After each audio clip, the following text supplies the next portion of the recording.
Gabi na, tahimik ang paligid. Wala kang marinig kundi langit-ngit ng bentilador o huni ng kuliglig sa labas. Pero sa loob ng isip mo, parang may nagkakagulong mga alaala, pag-aalala at tanong. Bakit hindi pa rin ako inaantok? Kahit nakahiga ka na, nakapikit na ang mata mo, ramdam mong gising na gising pa rin ang isip mo. At kahit makatulog ka man, maya-maya lang, bigla kang magigising. 2:00, 3:00, parang may humihila sa iyo pabalik sa pagkagising. Kung pamilyar sa iyo ang eksenang yan, hindi ka nag-iisa. Sa totoo lang, paglagpas ng edad na 60, mas marami sa atin ang nakararanas ng ganitong uri ng pagkapuyat. Ayon sa mga pag-aaral, habang tumatanda, bumabagal ang produksyon ng melatonin, ang natural na kemikal sa katawan na nagsasabi sa utak na oras na para matulog.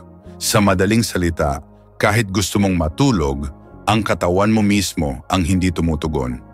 At ang mas nakakalito pa, kapag kinausap mo ang doktor mo, madalas ang sasabihin lang, normal lang yan, edad na yan. Pero paano kung hindi lang ito tungkol sa edad? Paano kung may mga pagkain palang kayang tulungan ang katawan mong matutong matulog muli? Hindi sa pamamagitan ng gamot, kundi sa tulong ng tamang nutrisyon. Kaya sa video na ito, ituturo namin ang 7 pagkaing nasa harap mo na, pero hindi mo alam kung gaano sila kahalaga para sa maayos na tulog. At hindi lang basta-basta tips ang maririnig mo rito. Lahat ng iyan may batayan sa siyensya. May mga simpleng kwento rin ng mga taong gaya mo ilang taon nang nahirapan matulog pero nagulat sa epekto ng mga pagkain ito. Pero teka, ikaw, anong oras ka huling nagising ng walang dahilan? 3:00? 4:00? Yung tipong parang walang tunog o ingay pero bigla kang nagising na pawis na pawis? Kung isa ka sa mga senior na minsan gising ng 3:00 o 4:00 ng walang dahilan, i-type mo sa comment section ang salitang gising. Tingnan natin kung gaano karami sa atin ang pare-parehong lumalaban sa tahimik na uykong ito. At kung iniisip mong puro imported o mahal ang mga ito, huwag kang mag-alala.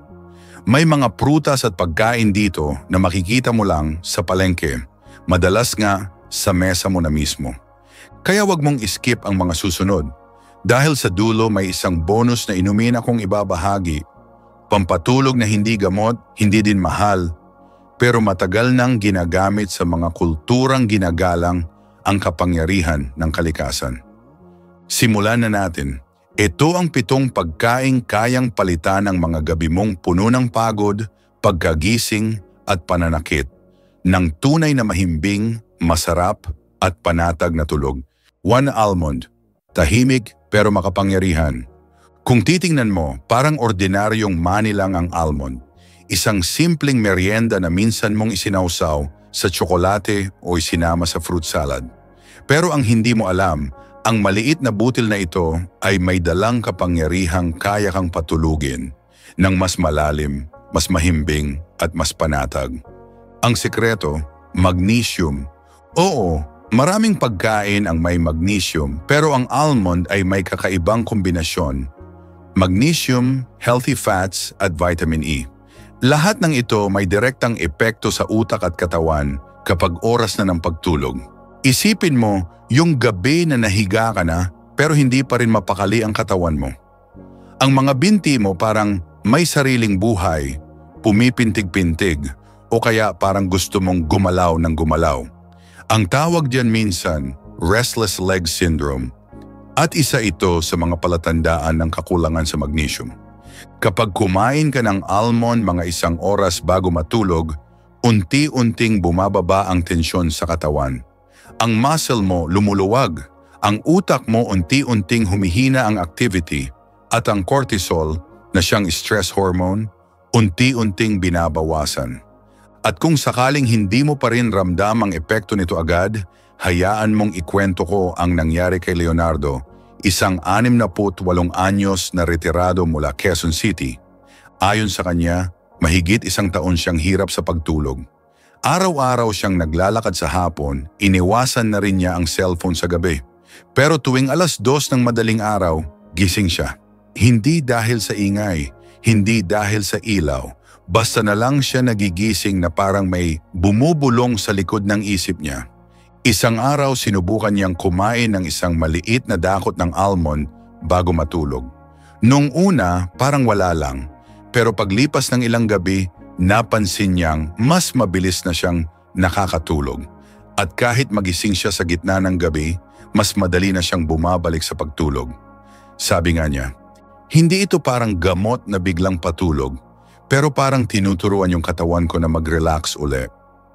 Isa pa sa hindi madalas mapag-usapan, ang almond ay tumutulong din sa blood sugar stability. Alam mo ba na isa sa mga dahilan kung bakit bigla kang nagigising sa kalagitnaan ng gabi ay ang pagbaba ng blood sugar? Kapag naramdaman ito ng katawan mo, nagpapadala ito ng alert signal sa utak, kaya ka biglang nagigising. Ang healthy fats ng almond ay tumutulong para hindi bumaba ng biglaan ang sugar sa katawan habang natutulog ka. Gusto mong mas ma-maximize ang epekto? Subukan mo ang soaked almonds. Ibabad mo sa tubig ng ilang oras bago kainin. Bukod sa mas madaling nguyain, mas natutunaw din ito sa tiyan at mas mabilis na na-absorb ang magnesium. Pwede mo ring i-blender ito at gawing almond milk. Lagyan mo lang ng kaunting cinnamon at warm water, isang natural at tahimik na pampahimbing. Ngayong alam mo na ang sekreto sa maliit na butil na ito, baka meron kang natitirang almendras sa kusina. Baka naman dati mo na itong kinakain, pero hindi sa tamang oras. Subukan mo sa gabi bago matulog. Baka ito ang tulong na hindi mo alam na matagal mo nang kailangan. 2 decaf coffee, akala mong wala ng bisa, pero gising ka pa rin. Marami sa ating mga senior ang nagdesisyong iwasan na ang kape tuwing gabi. Sabi nila, decaf na lang ako. Mukhang matalinong hakbang, di ba? Pero alam mo ba na ang decaf coffee ay hindi ganap na walang caffeine? Sa katunayan, kahit decaf na ang label, may natitira pa ring 3% hanggang 10% caffeine sa bawat tasa. At para sa mga sensitibo sa kape, sapat na ito para guluhin ang buong gabi mo. Isipin mo, 9:00 ng gabi, umiinom ka ng decaf habang nanonood ng TV, iniisip mong makakatulog ka agad. Pero pagdating ng 2:00, gising ka, nakatitig sa kisame. Hindi mo alam kung bakit pero parang hindi tahimik ang katawan mo. Parang may alerto sa loob ng utak mo at hindi ito aksidente. Bukod sa natitirang caffeine, may isa pang mas malalim na problema. Ang paraan ng pagkakadecaffeinate ng kape. May ilang proseso ng pag-aalis ng caffeine na gumagamit ng chemical gaya ng methylene chloride o ethyl acetate. Kahit maliit ang natitirang dami, ang mga chemical na ito ay maaaring makaapekto sa mga neurotransmitters sa utak. Ang mga kemikal na tumutulong magpahinga, mag-relax at mag-ayos ng tulog. At kung akala mo ligtas ka dahil sa lasa lang, isipin mo ulit. Dahil ayon sa ilang pag-aaral, ang amoy at lasa ng kape ay may kakambal na reflex sa utak mo. Ibig sabihin, kahit decaf ang iniinom mo, ang pamilyar na lasa at aroma ay nagpapadala pa rin ng gising mode signal sa utak mo. Kung matagal ka ng may evening coffee ritual, baka hindi mo napapansin. Pero ang mismong habit na ito ang sagabal sa tulog mo. Na-activate ang utak mo. Akala nito oras na uli para mag-isip, gumalaw o magplano. Hindi na ito lumilipat sa pahinga mode. Pero huwag kang mag-alala. May mas ligtas at mas epektibong pamalit. Herbal infusions. Halimbawa, chamomile tea na maayos ang pagkakababad. May natural na sangkap ito na tinatawag na apigenin, isang flavonoid na tumutulong sa utak mong mag-relax ng natural. At kung gusto mong masarap pa rin ang iniinom mo, pwede mong timplahan ng chamomile ng kaunting lemon balm o raw honey.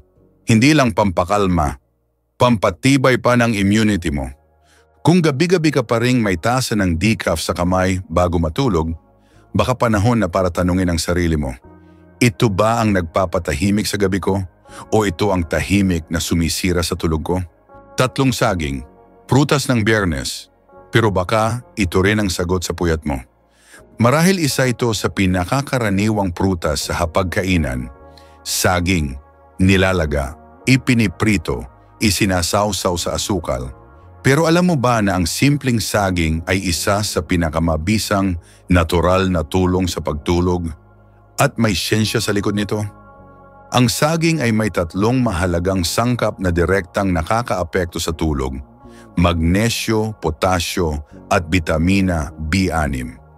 Sa unang tingin, parang normal lang, pero kapag pinagsama-sama, ang mga sustansyang ito ay parang natural na sedative para sa katawan mo. Ang magnesium at potassium ay tumutulong sa muscle relaxation. Kaya yung tensyong dala ng buong araw, unti-unting nawawala. Yung feeling na para kang may mabigat sa dibdib o kaya parang may humihila sa katawan mo pababa, unti-unting lumalambot kapag may sapat kang magnesyo. Samantala, ang vitamin B6 ay responsable sa pag-convert ng tryptophan sa serotonin, ang feel-good hormone na nagpapakalma sa isip. At ang serotonin na yan, kalaunan ay nagiging melatonin, ang hormone na nagsasabi sa katawan mo na panahon na para matulog. Ganito ang nangyari kay Rosa, isang 65 anyos na guro na matagal nang retirado. Ayon sa kanya, halos gabi-gabi siyang nagigising bandang 3:00 ng madaling araw. Hindi dahil sa ingay, kundi parang bigla na lang siyang nagbubukas. Nakatitig sa kisame, nakikiramdam ng katahimikan, pero hindi makabalik sa tulog. Isang kaibigan ang nagbanggit sa kanya tungkol sa saging. Simula noon, mga 1 oras bago matulog, kumakain siya ng hinog na saging na may kaunting brown spots, yung medyo malambot na. Sa loob ng ilang gabi, napansin niyang bumaba ang twitching sa mga binti niya. Pagkalipas ng 2 linggo, halos hindi na siya nagigising sa kalagitnaan ng gabi.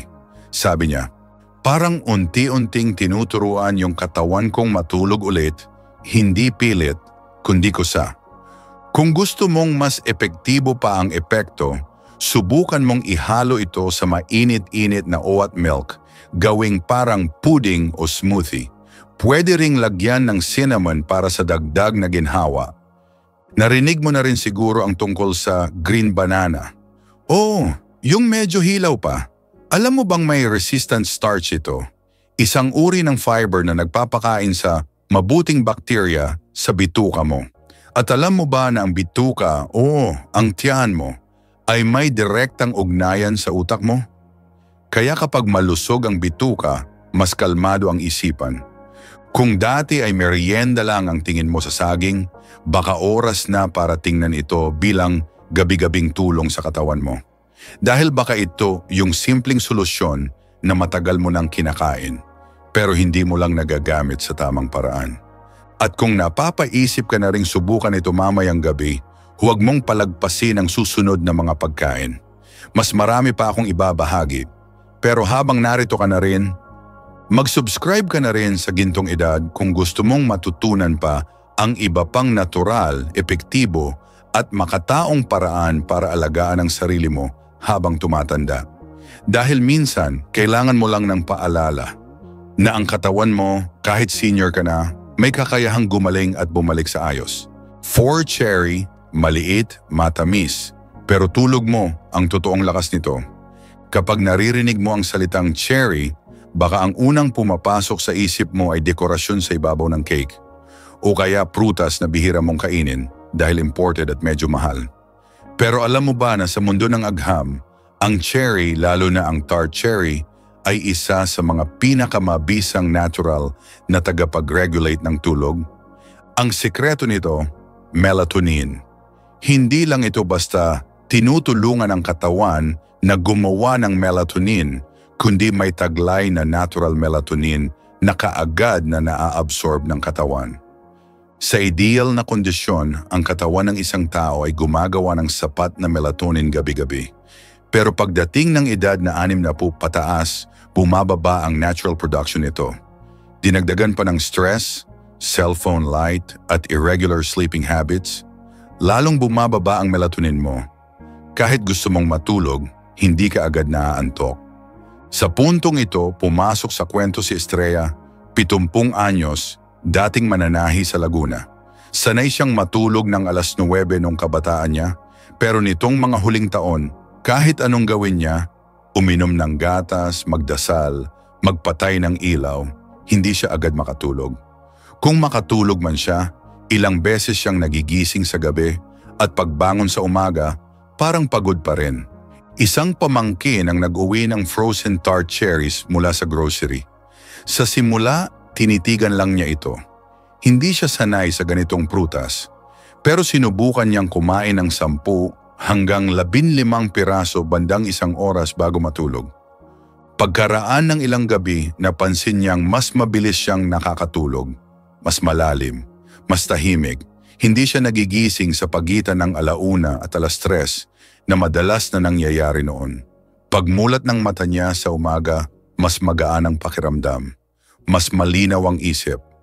Ang cherry ay hindi lang basta melatonin source, may taglay din itong anthocyanins, isang uri ng antioxidant na tumutulong sa paghupa ng silent inflammation sa utak.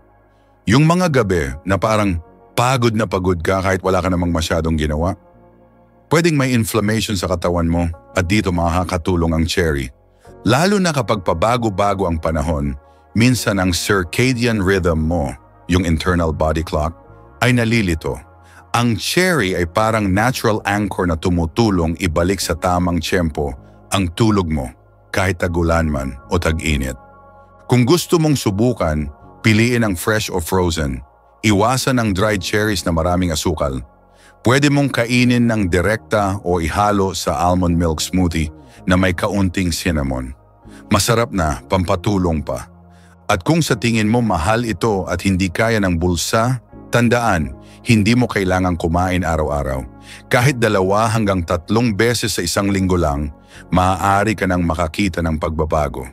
Tandaan, hindi ito gamot na instant ang epekto. Pero kapag tinulungan mong bumalik ang natural na ritmo ng katawan mo, hindi lang tulog ang bumabalik, kundi pati lakas mo sa umaga. 5 kiwi, maliit, mabalahibo, pero kayang patahimikin ang utak mo. Hindi ito ang unang prutas na maiisip mo kapag iniisip mong mag-relax o matulog. Ang kiwi, na medyo mabalahibo at maasim-asim, ay mas kilala bilang pampagana sa fruit salad kaysa pampahimbing. Pero sa dami ng pananaliksik sa buong mundo, lalo na sa New Zealand, kung saan ito kilala bilang national fruit, ang kiwi ay kinikilalang isa sa pinaka-epektibong prutas para sa kalidad na pagtulog. Bakit? Simple lang, serotonin. Ang kiwi ay natural na mayaman sa serotonin, ang feel-good neurotransmitter na tumutulong sa emosyonal na balanse, mental calmness, at pinakamahalaga, transition mula gising patungong tulog. Kung baga, ito ang nagtutulak sa katawan mong maghanda para sa pahinga. Bukod sa serotonin, ang kiwi ay may vitamin C at vitamin E, 2 antioxidant na tumutulong sa pagbawas ng oxidative stress.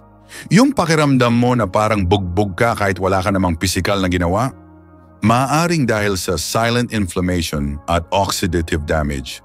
At kapag ang utak mo ay puno ng ganitong pressure, mas mahirap para sa katawan mong mag-shutdown para sa malalim na tulog. May dagdag pang bonus. Ayon sa ilang pag-aaral, ang pagkain ng 1 hanggang 2 piraso ng kiwi 1 oras bago matulog ay nagpapahaba ng sleep duration at pinapaganda ang kalidad nito. Ibig sabihin, mas matagal ang panahon ng deep sleep, yung stage kung saan tunay na nagre-repair ang katawan. Ngayon baka sabihin mong, medyo mahal ang kiwi at hindi naman palaging available. Tama, imported nga ito. Pero tandaan, hindi araw-araw kailangan. Kung makakain ka man nito ng 2 hanggang 3 beses sa isang linggo, sapat na iyon para maibalik ang natural na ritmo ng katawan mo. Isa pang hindi alam ng karamihan, pwedeng kainin ang balat ng kiwi. Oo, mabalahibo siya, pero andun ang karagdagang fiber at antioxidant. Kung gusto mong subukan, hugasan lang ng maayos at kuskusin ang balat para maalis ang mga natirang fuzz. Mas maganda pa, pagsamahin mo ito sa banana. Tandaan, ang banana ay may tryptophan habang ang kiwi ay may serotonin. Ang kombinasyon nila ay parang double punch para sa brain chemistry mo. Subukan mong gumawa ng simple smoothie, banana, kiwi, warm oat milk. Wala pang 3 ingredients pero siksik sa tulong. At kung minsan ay napapansin mong palagi kang irritable, masungit, o emosyonal na hindi mo maintindihan, baka hindi lang stress yan. Baka kulang ka sa serotonina. Baka kailangan lang ng katawan mo ng prutas na tahimik lang sa sulok ng grocery, pero may dalang kapangyarihang hindi mo inaasahan. Hindi lahat ng bagay kailangang maging komplikado. Minsan, isang kiwi lang ang pagitan ng gabi mong puno ng balikwas at isang tulog na walang gising, walang iyak at walang pagod. 6 na sauerkraut, maasim ang lasa, pero kayang ayusin ang gulong ng tiyan at utak mo. Hindi pamilyar sa maraming Pilipino ang salitang sauerkraut, pero kung sasabihin kong fermented repolyo ito, mas maiintindihan mo na. Isipin mo ang atsara, pero hindi matamis, maasim, mabula-bula. Buhay na buhay. At ang totoo, itong simpleng pagkain na ito ay may kakayahang tahimik na ayusin ang isa sa pinaka-importanteng koneksyon sa katawan, ang bituka at ang utak. May lumalakas na ebidensyang nagsasabing ang gut-brain connection ay may direktang epekto sa kung paano tayo natutulog. Kapag hindi maayos ang digestion mo, bloated ka, hirap ka sa pagdumi, o pakiramdam mong mabigat ang tiyan mo kahit gabi, malaki ang posibilidad na ang utak mo ay hindi rin mapayapa. Masama ang tiyan, masama ang tulog. Ang sauerkraut ay mayaman sa probiotics, mga good bacteria na tumutulong magbalanse ng flora sa tiyan. Sa gabi, ang mga probiotic na ito ay tumutulong pabagalin ang digestion, gawing kalmado ang bituka, at hindi na magpadala ng stress signal sa utak. Ibig sabihin, mas mabilis kang nakakatulog at mas malalim ang tulog mo. Pero may mahalagang babala. Hindi porket fermented ay automatic na nakabubuti sa lahat.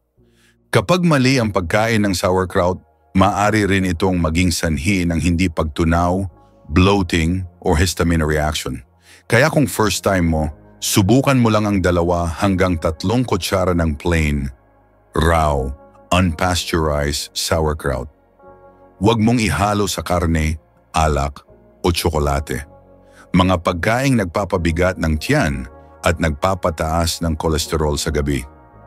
Subukan mo itong sabayan ng brown rice or oatmeal para balanse ang asim at fiber. At pinakamahalaga, huwag itong kainin malapit sa oras ng pagtulog. Bigyan ng 2 oras na pagitan para makagalaw sa tiyan bago humiga. Sa Quezon Province, may isang matandang magsasakang lalaki, si Domingo, 72 anyos. Araw-araw siyang nagtatanim ng gulay, pero gabi-gabi siyang hirap matulog. May kabag, may hilo, hindi raw siya makatulog ng dire-diretso. Nang turuan siya ng anak niyang OFW kung paano gumawa ng simpleng homemade sauerkraut mula sa repolyo, sinubukan niya. Pagkaraan ng 1 linggo, napansin niyang mas gaan na ang tiyan niya sa gabi. At ang mas nakakagulat, mas mahimbing at mas tahimik na raw ang tulog niya. Kung gusto mong subukan, pwede kang gumawa sa bahay. Hiwain ang repolyo ng manipis, lagyan ng kaunting asin, imasahe at ilagay sa garapon. Hayaan sa loob ng 5 hanggang 7 araw sa madilim at malamig na lugar. Siguraduhing malinis ang bote para maiwasan ang amag. Ang lasa nito? Maasim, oo. Pero ang epekto nito, tahimik, malalim, tapat, para sa tiyan mo, para sa utak mo, para sa tulog mong matagal mo nang inaasam. Pito oatmeal, almusal sa umaga, pero gabi mong tagapagligtas. Karaniwan nating iniisip ang oatmeal bilang almusal. Mainit, malapot, minsan may saging o gatas. Pero alam mo ba na ang oatmeal, kapag kinain sa tamang oras at paraan, ay maaaring maging isa sa pinakamakapangyarihang pagkain para sa mahimbing na tulog? Hindi ito tsamba. Ayon sa maraming pag-aaral, ang oatmeal ay may kombinasyon ng 3 sangkap na direktang tumutulong sa pagtulog: magnesyo, zinc, at mabagal digesting carbohydrates. Magsimula tayo sa magnesium. Tumutulong ito sa pagpapababa ng heart rate, pagpapalambot ng muscles, at pagpapakalma ng utak. Parang sinasabi ng katawan mo, tama na, pahinga na tayo. Ang zinc naman, bagamat hindi kasing kilala, ay mahalaga rin. Tumutulong ito sa produksyon ng melatonin, ang hormone ng katawan na nagsasabi sa utak mo kung kailan na dapat matulog. At ang slow carbs, sila ang nagbibigay ng stable na enerhiya sa buong gabi para hindi biglaang bumaba ang blood sugar mo sa kalagitnaan ng tulog. Ito ang problema ng maraming seniors. Akala nila kaya sila nagigising ng 3:00 ng madaling araw ay dahil sa panaginip o ihi. Pero sa totoo lang, madalas ay dahil bumabagsak ang blood sugar at kapag nangyari ito, pinapadalhan ng signal ang utak, gising, may emergency! Dito papasok ang kwento ni Gina, isang 66 na anyos na retired bank clerk mula sa Bicol. Gabi-gabi raw siyang nagigising sa parehong oras. Hindi niya maintindihan. Sinubukan na niyang hindi uminom ng tubig bago matulog. Sinubukan na rin niya ang kumot, ang bentilador, kahit ang posisyon ng unan. Walang nagbago. Hanggang isang araw, pinayuhan siya ng pamangkin niyang nurse na kumain ng half cup ng oatmeal na may almond milk at kaunting cinnamon bago matulog. Nung una parang wala lang. Pero pagkalipas ng 4 na gabi, napansin niyang mas mahaba ang tulog niya. At kahit magising siya, hindi na siya alerto, kalmado, kaya madali siyang nakakatulog muli. Sabi nga niya, para akong binigyan ng bagong orasang panloob. Hindi siya biglaan, pero ramdam ko, unti-unti akong bumabalik sa natural na ritmo. Ang sikreto, hindi lang sa sangkap, kundi sa avenin, isang natural na compound na nasa oats. May mild sedative effect ito. Hindi ka inaantok agad gaya ng gamot, pero tinuturuan nito ang utak mong tumahimik, bawasan ang ingay, ayusin ang gulo. Pwede mo ring ihalo ang oatmeal sa banana o kiwi, mas creamy, mas natural, mas epektibo. Kaya kung iniisip mong ang oatmeal ay para lang sa agahan, isipin mo ulit. Minsan ang sagot sa gabi mong puno ng balikwas at tingin sa orasan ay isang mainit na mangkok ng oatmeal. Tahimik, masustansya at puno ng himbing. Bonus chamomile, tahimik na tsaa pero may lakas ng gamot. Sa dami ng herbal tea na sinubukan ng mga tao, isa ang chamomile sa pinakamatagal ng ginagamit para sa pagtulog. Mula pa noong sinaunang panahon, ginagamit na ito bilang pampakalma, pampatigil ng nerbiyos at pampatulog. Pero may sikreto, hindi ito basta tsaa lang, may tamang paraan ng paghahanda para tunay na gumana. Ang chamomile ay may natural na sangkap na tinatawag na apigenin. Isa itong flavonoid na dumidikit sa utak at nagsasabi sa katawan mo, pwede ka nang magpahinga. Tahimik itong kumikilos, hindi ka agad inaantok. Pero ramdam mong bumabagal ang tibok ng puso mo, humuhupa ang alala at lumalambot ang isip mo. Pero ito ang mali ng karamihan. Naglalagay lang ng tibag sa mainit na tubig at tapos na. Sa totoo lang, para maging epektibo, gamitin ang tuyong bulaklak ng chamomile. Hindi yung commercial tibag. Ibabad ito sa maligamgam na tubig, hindi kumukulo, at takpan habang ibinababad ng 8 hanggang 10 minuto. Mas gusto mo ng mas malakas ang epekto? Pwede mong haluan ng kaunting honey or lemon balm. O kaya, isama ito sa routine mo habang nakadim light, walang gadget, at may tahimik na musika. Hindi ka nito tinutulak matulog, pero tinutulungan ka nitong maalala kung paano muling makatulog ng kusa. Sa huli katahimikan ang gantimpala ng tamang pagkain. Kung isa ka sa mga senior na gabi-gabing gising, pagod o balisa, siguro oras na para tumingin sa pinggan, hindi lang sa gamot. Hindi mo kailangan ng mamahaling solusyon. Minsan, nasa harap mo na ang sagot. Almond, banana, cherry, oatmeal, lahat sila tahimik na nagtutulungan para turuan ang katawan mong bumalik sa likas nitong ritmo. Hindi pilit, hindi sa pilitan, kundi kusa.